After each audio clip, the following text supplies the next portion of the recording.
Okay, here we go. Dear Scelina, distinguished guests, esteemed authorities, good morning and welcome. You know, in Rome it's really an event to have so heavy rain, and so it's a blessing for us. Thank you so much to be here. It's an honor to host this conference, which recognizes the extraordinary work carried out by the Tafida Foundation in defending and supporting individuals and children facing several health challenges, like those experienced by little Tafida. I recall that this is the second time Scelina and her family have been officially welcomed by the Italian authorities. The first occasion was in the Italian Senate in the May the 17th, 2022, as many of you can remember, when the past President of the Senate, now Minister for Constitutional Reforms, Elisabetta Casellati, awarded Scelina Begon the title of Ambassador for Life in recognition of her inspiring witness of devotion to life and love. We are living through particularly difficult times in which human life, especially the lives of children, the sick, and people with disabilities, and the elderly, is under increasing attack. We have sadly witnessed court rulings in Western countries where human life has been described as futile or not worth living. In the face of this, we need an alliance of people of goodwill who, regardless of religious beliefs, political views, cultural background, or country of origin, are willing to stand together to defend human life in all circumstances.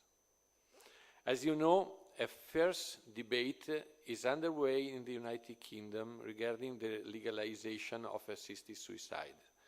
A similar debate is also unfolding in the Italian Parliament. It seems that Western nations are choosing to reduce healthcare costs by eliminating the most vulnerable, the weak and the frail. But we are here to send a very different message. Life is always life. It must be protected in every circumstance, at every stage, and in every condition.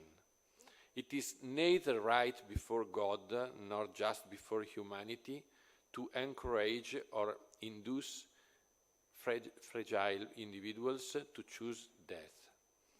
It is not right to make them feel like a burden to society, and is not acceptable to save public money at their expense. Our opponents say this is a matter of freedom. But what freedom did Tafida have when a judge was about to decide over her death? What real freedom do the seriously ill and bedridden have in making such a choice? Let us give them proper care. Let us offer the treatment they need, including adequate pain relief. Only then will they truly be free to choose, and when they are, they will choose life. Today's conference will feature several distinguished voices.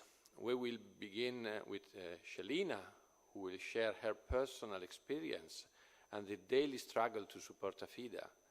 We will also hear from Barrister Bruno Quintavalle, who recently secured a major victory before the UK Supreme Court, overturning the shameful censorship of the names of doctors who refuse to administer treatment. If they are proud of their action, why should they fear their names being made public? We will also view a video message from Professor Gandolfini, but before we begin, I would like to read a message sent by the President of the Chamber of Deputies, the Honorable Lorenzo Fontana, addressed to all participants in this conference. I will read it in English and then in Italian.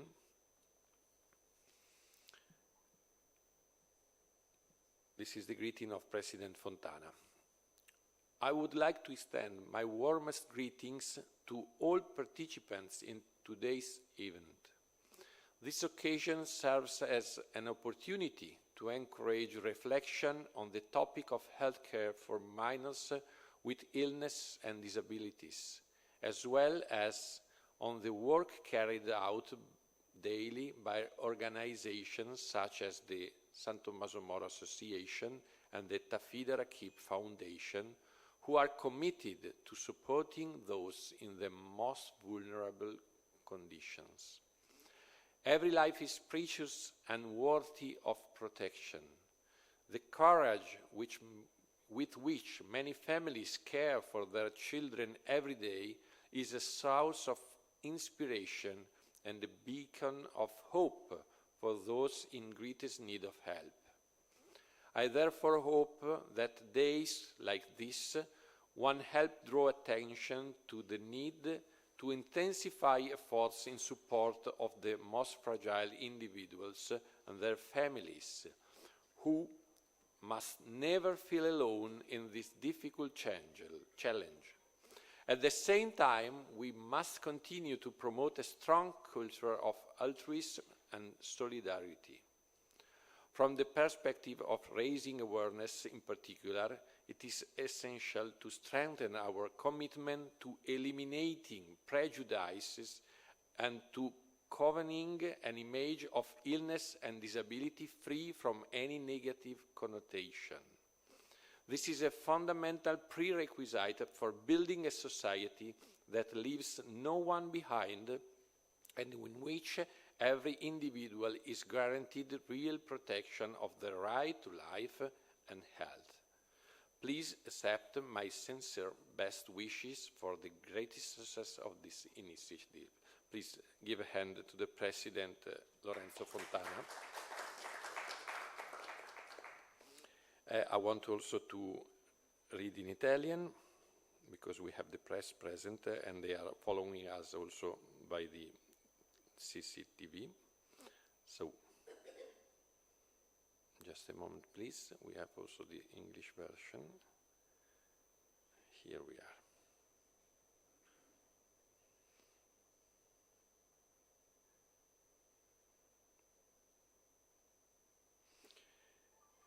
Il Presidente della Camera dei Deputati. Desidero rivolgere i miei saluti più cordiali a tutti i partecipanti all'evento odierno. È questa l'occasione per stimolare una riflessione sul tema dell'assistenza sanitaria ai minori con patologie e disabilità e sull'attività di quanti, come l'Associazione San Tommaso Moro e la Fondazione Tafida Rakib, si impegnano quotidianamente a favore delle persone in condizioni di maggiore vulnerabilità. Ogni esistenza è preziosa e meritevole di protezione. Il coraggio con cui molte famiglie assistono tutti i giorni i propri figli rappresenta una fonte di ispirazione e un faro di speranza per coloro che più necessitano di aiuto. Auspico pertanto che giornate come questa richiamino l'attenzione sulla necessità di intensificare gli sforzi a sostegno dei soggetti più fragili e dei loro familiari, che non devono mai sentirsi soli in questa difficile sfida. Allo stesso tempo occorre anche continuare a promuovere una solida cultura dell'altruismo e della solidarietà. Sotto il profilo della sensibilizzazione in particolare è indispensabile rafforzare ulteriormente l'impegno per rimuovere pregiudizi e trasmettere un'immagine della malattia e della disabilità priva di qualsiasi connotazione negativa. Si tratta di un presupposto essenziale per costruire una società che non lasci indietro nessuno e nella quale sia garantita a ogni individuo l'effettiva tutela del diritto alla vita e alla salute. Vi giunga quindi il mio sincero augurio per il miglior esito dell'iniziativa. Lorenzo Fontana, Presidente. Diamo un altro applauso anche in italiano questa volta. Io vorrei cogliere l'occasione, prima di dare la parola agli illustri ospiti, I would like to introduce you the President of the group of the senators of Fratelli d'Italia, the Senator Lucio Malan, who joined us, and please give him a hand, and please, Lucio, come here. he is here for greet the participant of this meeting, so please, Lucio, you're welcome. Thank you very much, Senator Pillon. Good afternoon, everyone. I really wanted to be here for this event because it is something that touches everybody. It is the case of a girl who was sentenced to death because somebody decided instead of her parents that she would soon die. She was taken care of in Italy, and we are to be very proud of what Italy has done. And today, of course, she's not in perfect health, but looking at the pictures of her, you say, how could one decide to, rather than let her die, to kill her? And it is not the only case. In the United Kingdom, we followed several of these cases. Most of them, in most of the cases, there was no possibility, was not given possibility to the child to be taken care of in Italy or elsewhere, as Italy asked. And but in this case things went otherwise. And we surely can think that also other cases could have been as successful as this one. And therefore, we must fight to protect the rights of the children, the rights of the families, and the rights of individuals when they are adult to decide by themselves. It is, if the decision is to be given to the doctors, in case of doubt, should always choose life. It would be the only acceptable case. Doctors should be those who say we can heal this person, when maybe the parents find themselves discouraged, or they would like, okay, let's stop these cares because our son, our daughter is suffering too much. If the decision is to be given to the doctors, is to go against against death in favor of life. Doctors are, by nature, by their oath, by the oaths that they take, are there to save lives, to take care of the people, to soothe the pain, not to kill. And so thank you very much, all of you who are working on this, because you are doing something very important for all the world, especially all the Western world. Well, we used to have similar feelings, and not only for that. It is a lesson it is a contribution for the world. This is why I strongly wanted to be here, even though the schedule of the Senate is very hectic. But thank you very much for what each of you is doing. I know especially Simone Pillon, who has done in these years wonderful work in favor of life, because between life and death we choose life. Thank you very much.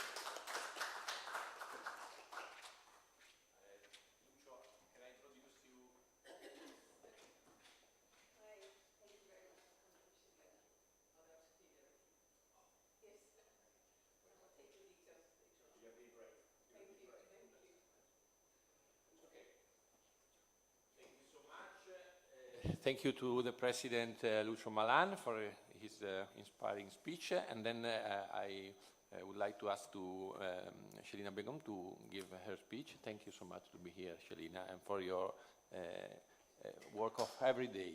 Thank you. Honorable Senator, thank you very much for joining us, and esteemed colleagues and distinguished guests. It is with deep gratitude that I stand before you today in this historic chamber. I am here not only as an advocate, but as a mother, as a campaigner, and a woman who has experienced firsthand the weight of impossible decisions no parent should ever be forced to make. In the United Kingdom, we have launched a campaign born out of personal tragedy, but driven by unwavering hope. It is a movement rooted in love and fierce commitment to dignity, the dignity of life, of choice, and of family. Let me tell you a little about my daughter Tafida. When she was just 4 years old, she suffered a sudden and catastrophic brain injury. Doctors in the UK declared that further treatment was futile. They said there was no hope. But I saw Tafida breathing, fighting, and wanted to live. And I knew that we could not give up on her. What followed was a legal battle, one that questioned not just medical judgment, but parental rights, personal conscience, and the sovereignty of family in the face of state authority. When the courts ruled in Tafida's favor, I turned to Italy. And that's when we came to Italy. And Italy did open their arms for Tafida. Your country has welcomed Tafida with compassion. Your doctors initially treated Tafida not as a lost cause, but as a life worth preserving. And today, Tafida is alive. She is stable, she breathes, she responds, and she continues to show signs of awareness. Her journey is not finished, but it is still being written because God gave her that chance, which unfortunately many children don't have. But I must also speak frankly, the sanctity of life is scarred. It is the foundation of any just society, yet over the years we are beginning to see signs that even in Italy, this principle is being quietly eroded. A subtle shift in occurring, mirroring what we have seen in the United Kingdom, when medical decisions are increasingly dominated by institutional judgment rather than a collaborative understanding with families. That is deeply concerning and it is frightening. The sanctity of life must never be compromised. It is not up for debate. It is not a question of cost or convenience or predictions. Every life matters. Every child deserves a chance. We must always uphold the rights of parents to act in the best interests of their children. But equally, we must not see doctors as the ones who are against us. The relationship between families and medical professionals should be built on mutual trust, respect, and shared purpose, not conflicts. There must be a genuine collaboration. And so our campaign in the UK has one clear message. No parents should be forced to fight the state to protect the child's life. We are advocating for a change, a legislative framework that safeguards parental rights in medical decisions, making, ensures access to international medical opinions, prevents hospitals from withdrawing life-sustaining treatments when alternatives exist.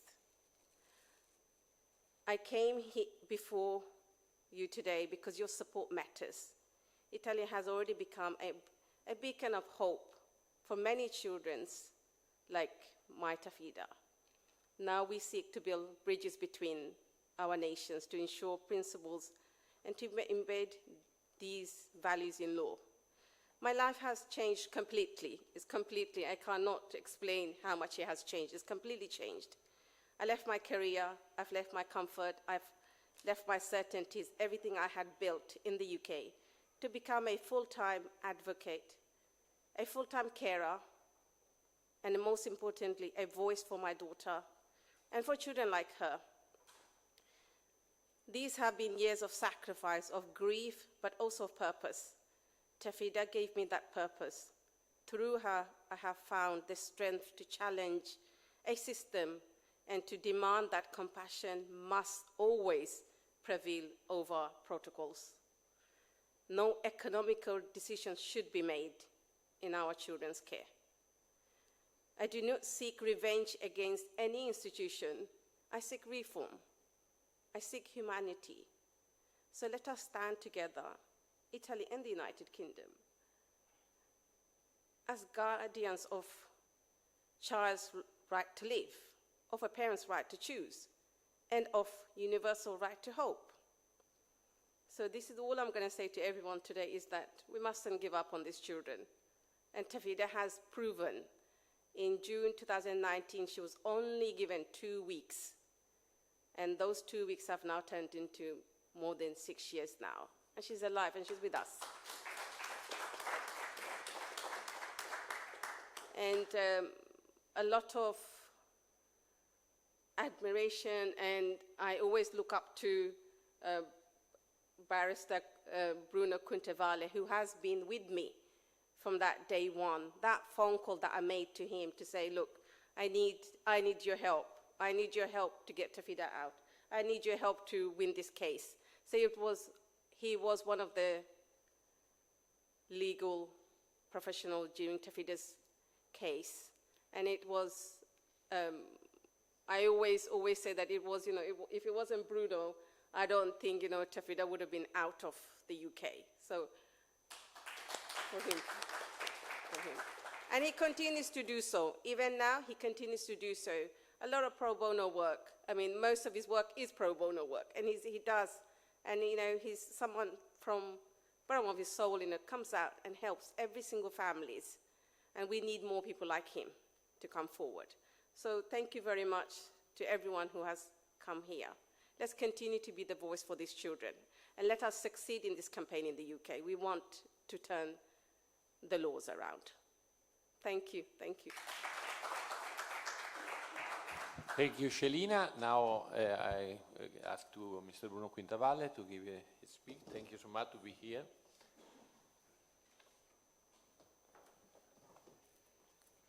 Grazie a te.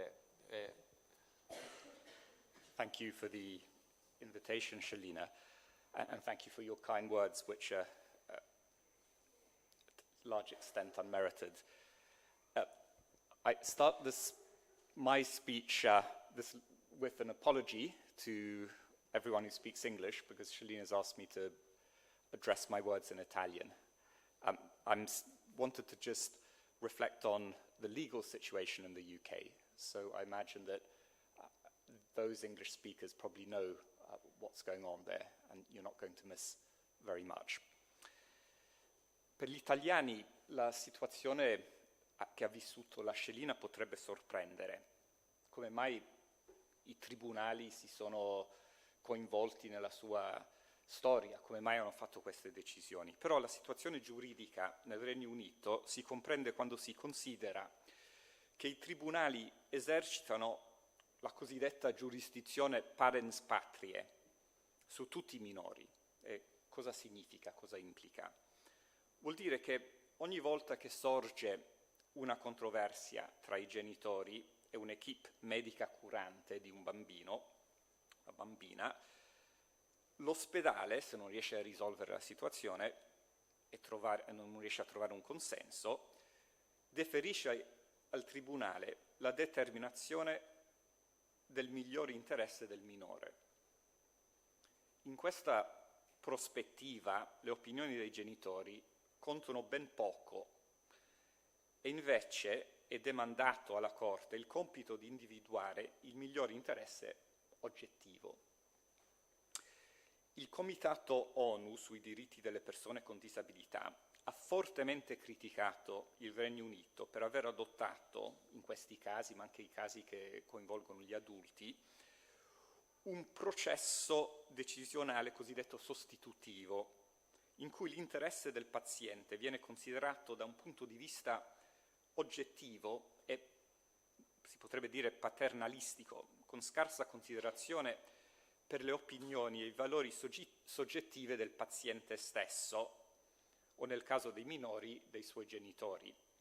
Ad esempio, un paziente potrebbe avere un'obiezione religiosa alla sospensione di un trattamento di sostegno vitale, ma la decisione del Tribunale in Inghilterra tipicamente ignora questa obiezione, guardando invece tutto da un punto di vista oggettivo, tra virgolette. Nel caso di Tafida, invece, l'importanza, e questo è un aspetto importante di come abbiamo imposto la causa, l'importanza della fede religiosa, della famiglia, ha avuto un peso importante nella decisione della Corte.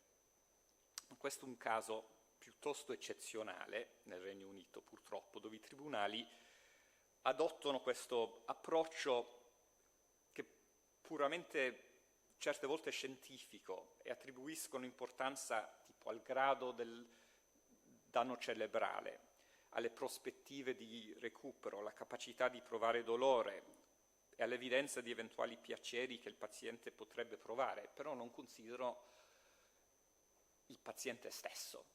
Forse il paziente vede un valore nella sofferenza, forse il paziente non vuole morire, anche se è una vita che per altre persone non sarebbe una vita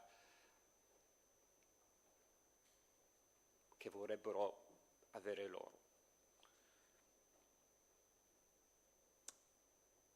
Mentre i tribunali del Regno Unito si oppongono fermamente all'idea che la sospensione di un trattamento di sostegno vitale costituisca eutanasia, che per il momento è ancora illegale nel Regno Unito, la distinzione che fanno tra, da una parte, la somministrazione attiva di un trattamento con lo scopo e l'intenzione di accelerare la morte, che questo sarebbe l'eutanasia illegale, e la sospensione o mancata somministrazione di un trattamento che il medico considera medicalmente inutile o forse che il paziente stesso rifiuta, che invece viene consentito. E certe volte ho visto qui in Italia questa distinzione non è ben apprezzata, è importante. Importante perché ci sono due concetti, quello della futilità medica e anche dell'autonomia del paziente, che sono concetti legittimi, però uno deve scavare un po' per vedere se vengono applicati in modo giusto.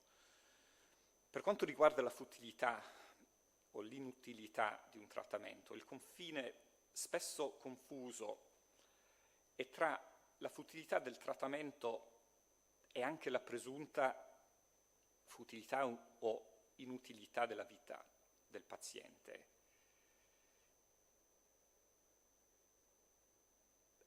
I medici nel Regno Unito in genere non considerano che una vita in stato vegetativo e senza realistiche prospettive di recupero debba essere trattata in qualsiasi modo. Non è una vita, forse penseranno, non è una vita con valore, però cosa dicono? Dicono che il trattamento è futile perché non riusciamo a portare il paziente alla guarigione. Ma questo ignora il fatto che un trattamento non è inutile se diamo alla vita stessa un valore. E dunque se il trattamento, se dare l'acqua, perché l'acqua e il cibo in un paziente che li ottiene attraverso un sondino viene considerato un trattamento medico nel Regno Unito, non è inutile questo trattamento se prolunga la vita e se la vita stessa ha un valore, ma invece per un po' il consenso medico e giuridico in Inghilterra chiaramente è inutile perché non riusciamo a portare il paziente a un stato di coscienza. E questo è cominciato nel 93 con un caso molto importante di un giovane che si chiama Tony Bland, un giovane tifoso di calcio che ha avuto dei danni in una tragedia in quei anni e è rimasto in stato vegetativo. E i tribunali dovevano vedere se era legittimo togliere i fluidi e il cibo che porterebbero alla morte e hanno deciso di sì.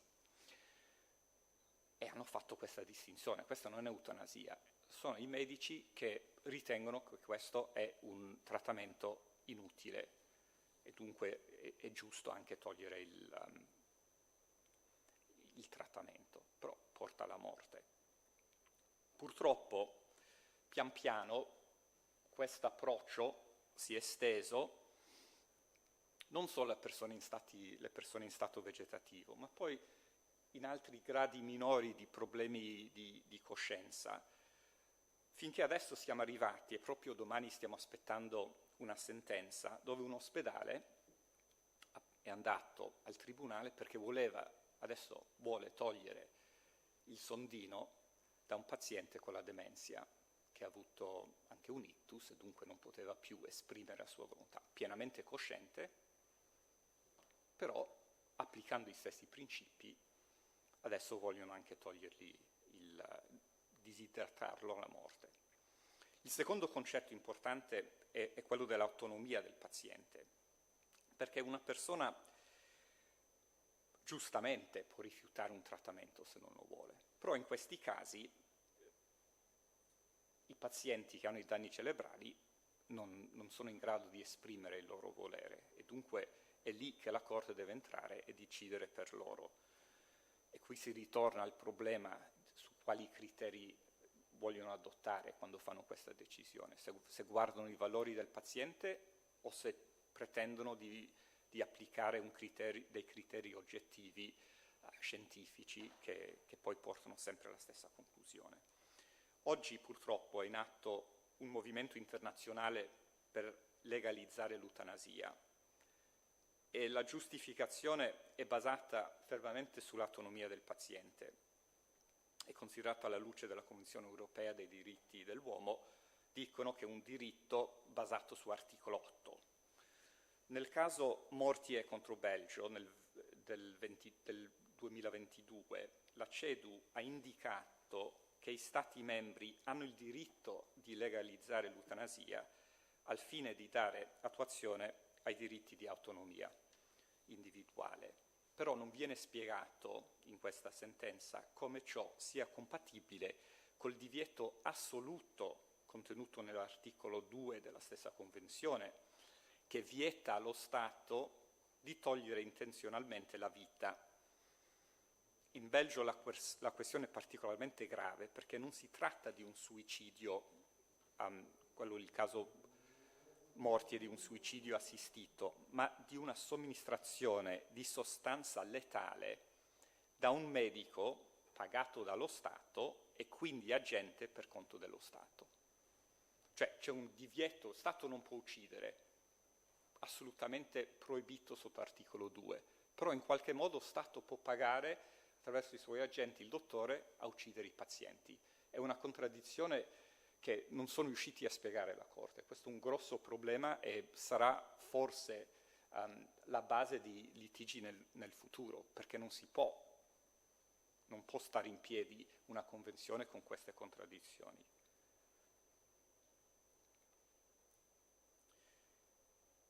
Anche quando un paziente desidera rifiutare un trattamento, ciò non significa però che il paziente ha il diritto di chiedere ai medici di ucciderlo attivamente. La somministrazione di cibo e liquidi e in molti casi anche la ventilazione artificiale sono, nel mio punto di vista, uno potrebbe considerare, sono cure di base che chiunque che abbia il dovere di assistenza dovrebbe essere tenuto a fornire. Non sono cure mediche sperimentali o sproporzionate in qualche modo, sono cure di base.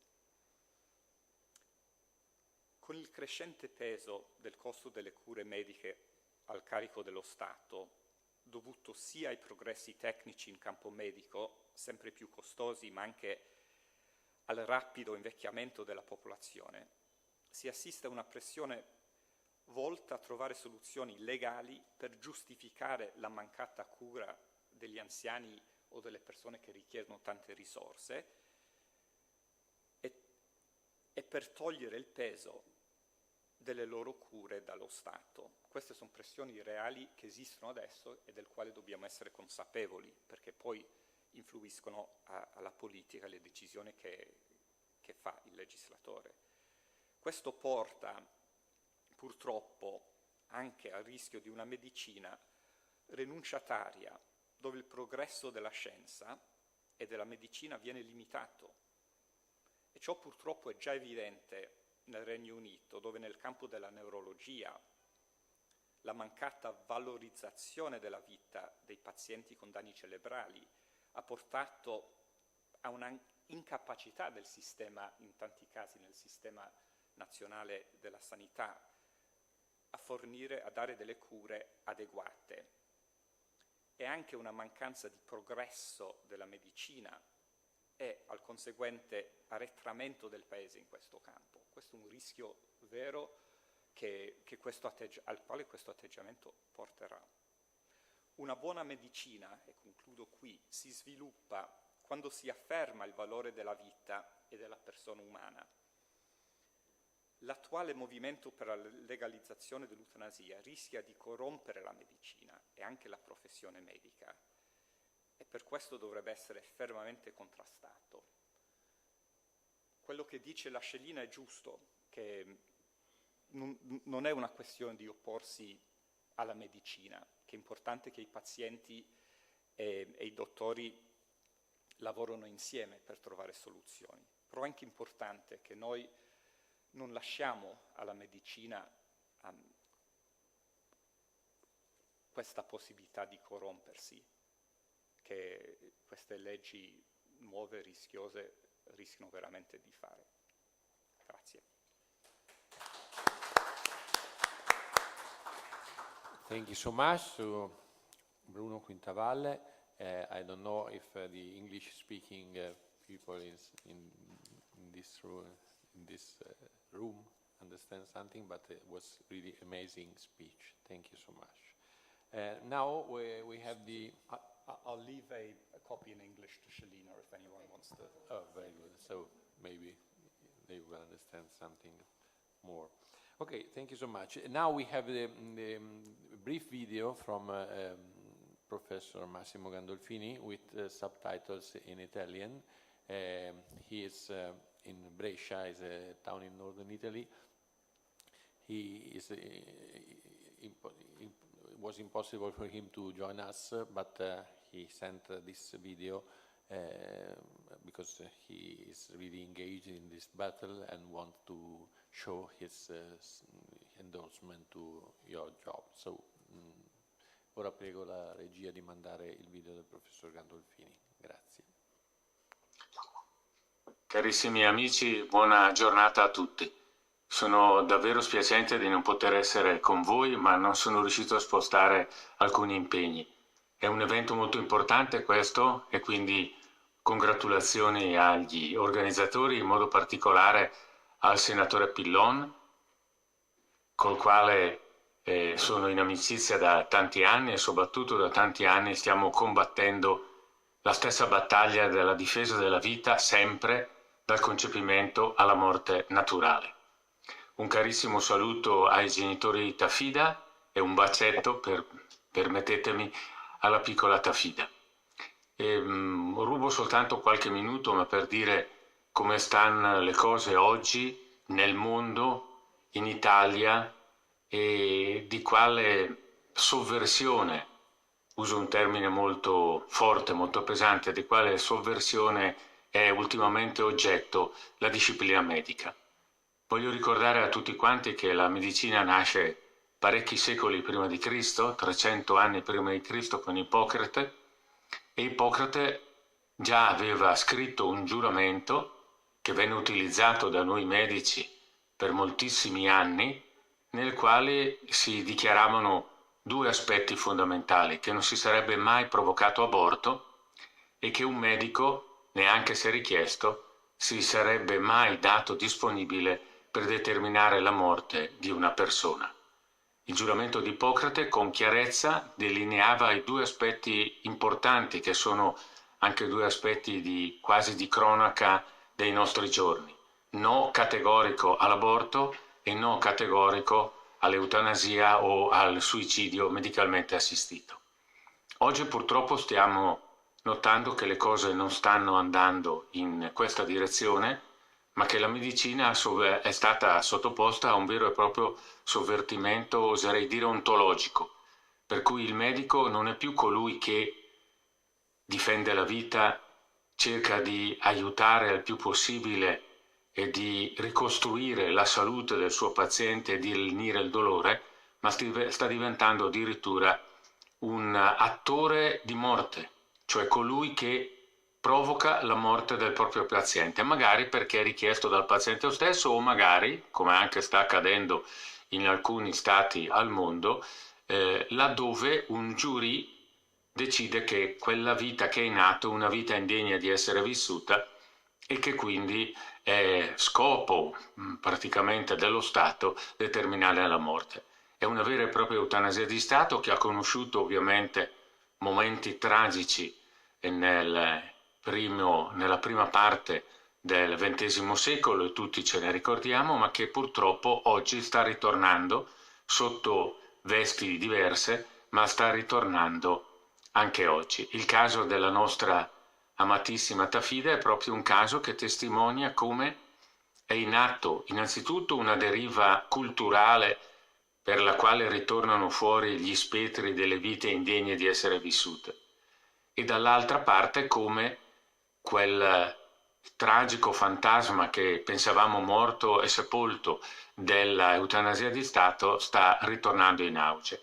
Noi stiamo combattendo e vogliamo combattere fino in fondo una battaglia per la quale ogni persona è portatrice di una dignità di vita che è sempre assoluta e totale, e che quindi la dignità della persona non dipende né dall'età, né dalla razza, né dal colore della pelle, né da altri parametri, perché l'esistenza in stessa in vita determina una dignità che è intoccabile e che è incommensurabile.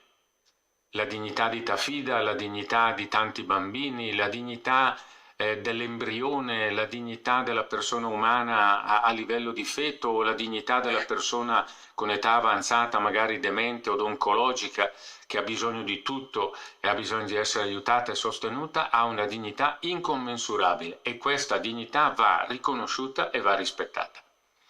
La medicina oltretutto sta facendo dei grandi passi avanti.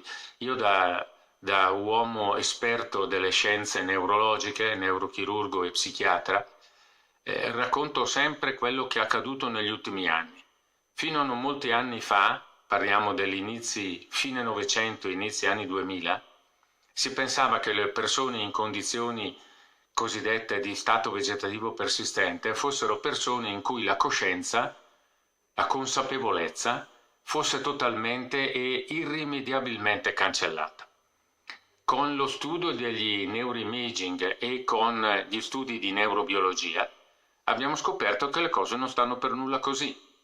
Un soggetto che è in stato vegetativo persistente è un soggetto che ha una gravissima lesione del versante comunicativo della propria personalità, ma che ha una conservazione più che buona del versante ricettivo.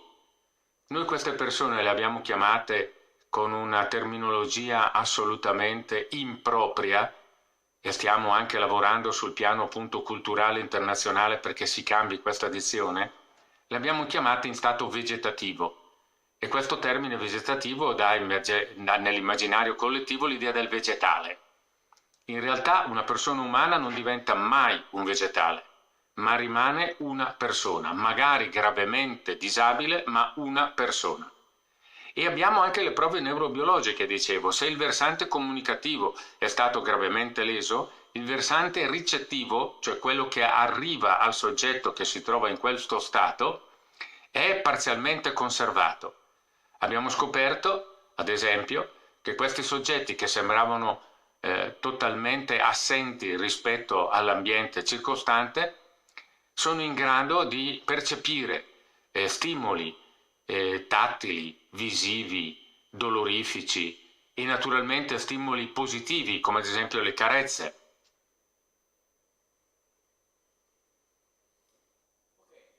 Thank you so much to Professor Gandolfini, and if you want we can give you a hand. And now I invite in on the stage Lady Sidra Nae, OBE. Thank you so much for your speech.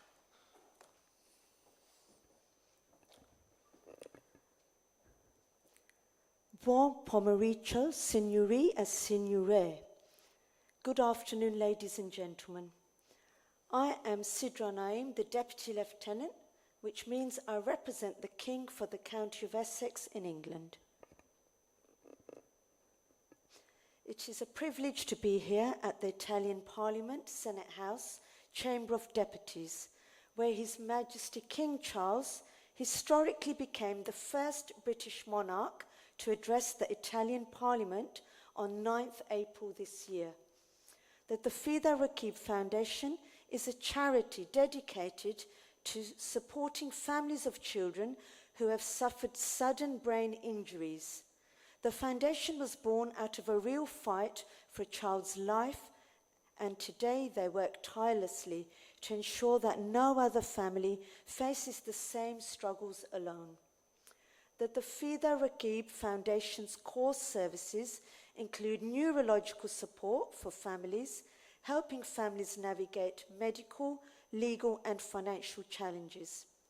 Also, advocacy and campaign for systemic and policy change, fighting for better pediatric rehabilitation and critical care to ensure parents have rights in medical decisions and a voice in their child's treatment, ensuring that no child is ever denied medical treatment due to policy failures. That the Fida Rakib Foundation has important missions. Every year, thousands of children suffer catastrophic brain injuries, leaving their families in distress, often battling on uncertain medical system, legal complexities and financial burdens. That the Fida Rakib Foundation provides immediate medical and legal support to families with guidance, advocacy, medical resources and legal support, ensuring that children receive the care they deserve. That the Fida Rakib Foundation's vision is to push for adequate establishment of pediatric rehabilitation centres across the country to help children recover after brain injuries. Currently, there is a severe shortage of rehabilitation facilities across the country. So how is it the Fida Rakib Foundation campaign actively achieving these goals? That the Fida Rakib Foundation arranged a prestigious event in the UK House of Lords called Children in Critical Care, a Call to Change. I was privileged to attend this event, which focused on the urgent need to rethink how critically ill children are treated in the UK and across Europe, while defending their rights and their families' voices. Also, how to advocate for children, thereby empowering parents. Often families feel that their rights are being overlooked. We need a compassionate system that prioritises children's care while upholding parental rights. This event explored how other European countries address this challenge and what the UK can learn. That the Fida Rakib Foundation also runs medical missions to underserved children and communities in Bangladesh, offering free medical care to those with little or no access to healthcare.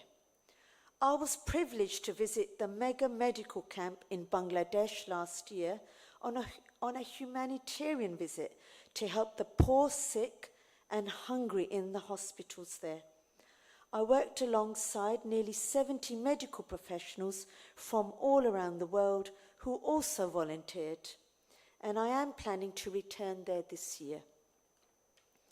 Thank you so much for giving me the opportunity to speak today.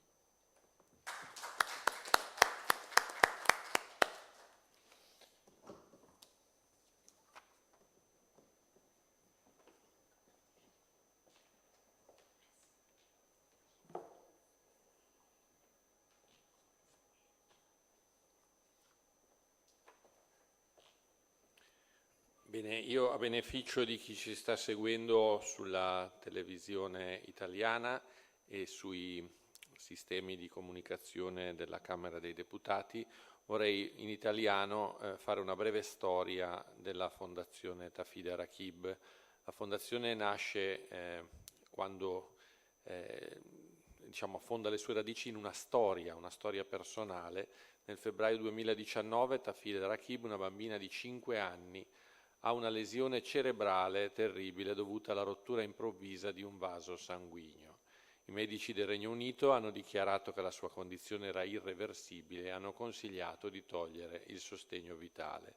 Tuttavia i genitori di Tafida erano convinti che la bambina meritasse una seconda possibilità e hanno lottato per trasferirla in un ospedale italiano dove i medici erano disposti a continuare le terapie. Dopo una lunga battaglia legale, l'Alta Corte inglese si è espressa a favore dei genitori. Tafida è stata trasferita in Italia, dove ha ricevuto le terapie e ha fatto progressi, dimostrando che la prognosi iniziale non era fondata. La sua vicenda e gli sforzi per difendere il suo diritto alla vita hanno ispirato la creazione della Fondazione Tafida Rakib, fondata dai genitori per aiutare altre famiglie coinvolte nelle sfide mediche e legali affini, al fine di esortare a intraprendere riforme sistemiche e promuovere un sistema sanitario attento a tutti i bambini.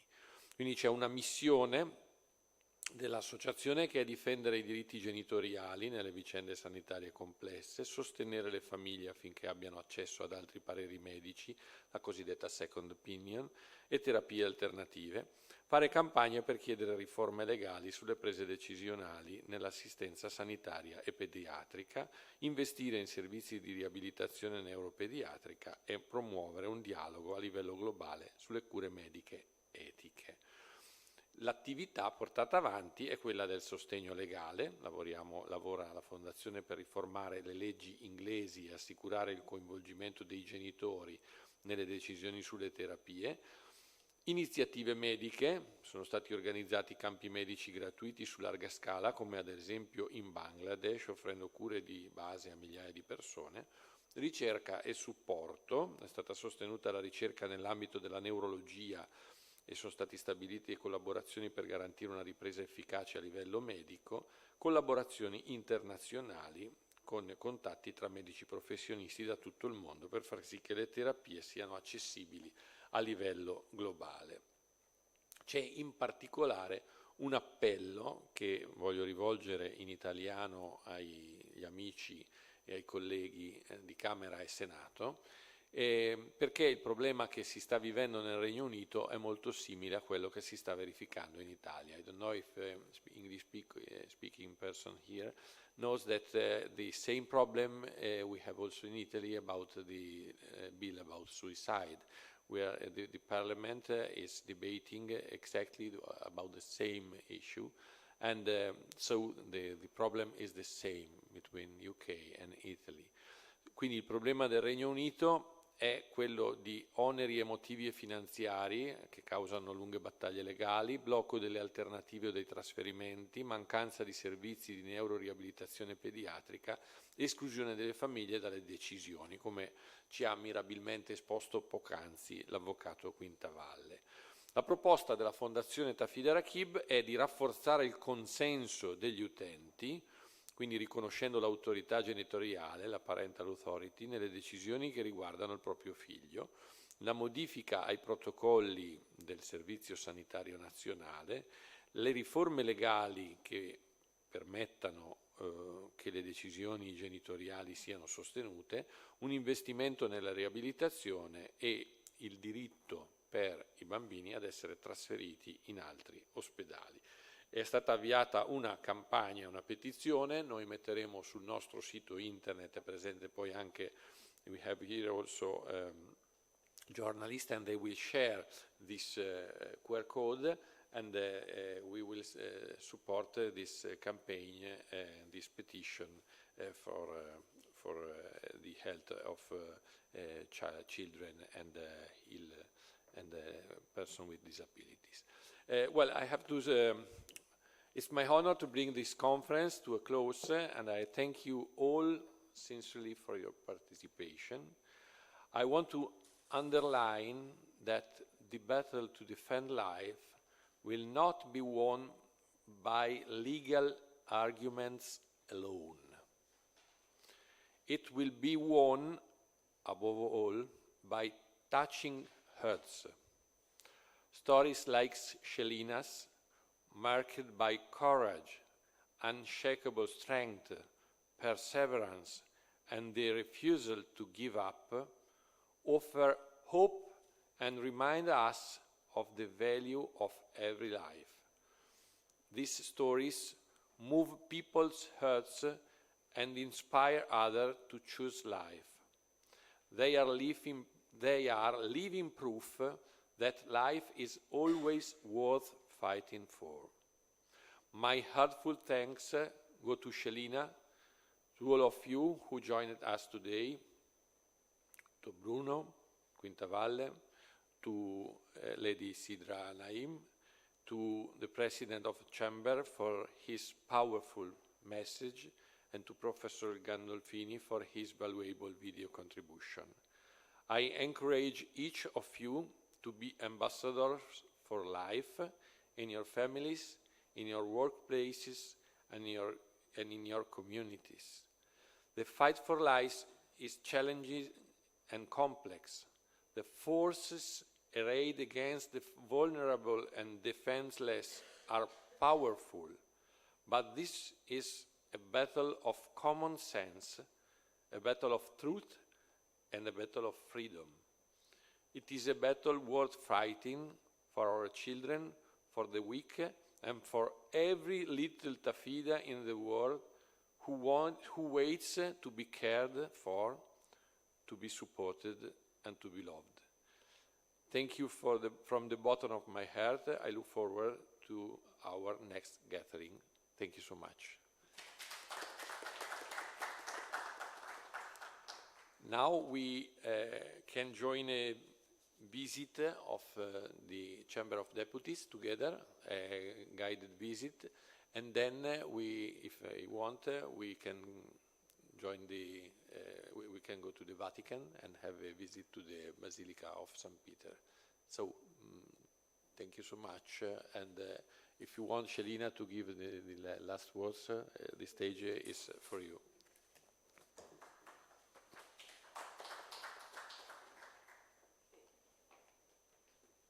Okay, as we close for today, a big thank you to everyone who has joined from the UK, our Managing Director, Jackie Chaudhry, and the entire team for coming, and Councillor Rosalind Ogunro coming today here to support us. Thank you very much to everyone. And our medical Dr. Lucarelli, who has joined us all the way from Milan. So thank you very much with his colleagues. Thank you very much for joining us. He was one of the doctors who had participated in the Bangladesh mission in last year. So he has been one of our team members, going all the way to Bangladesh. So thank you very much for joining us today. Join us for the rest of the day, and let's go and explore the Parliament and also move on to the Vatican later on. Thank you. Thank you.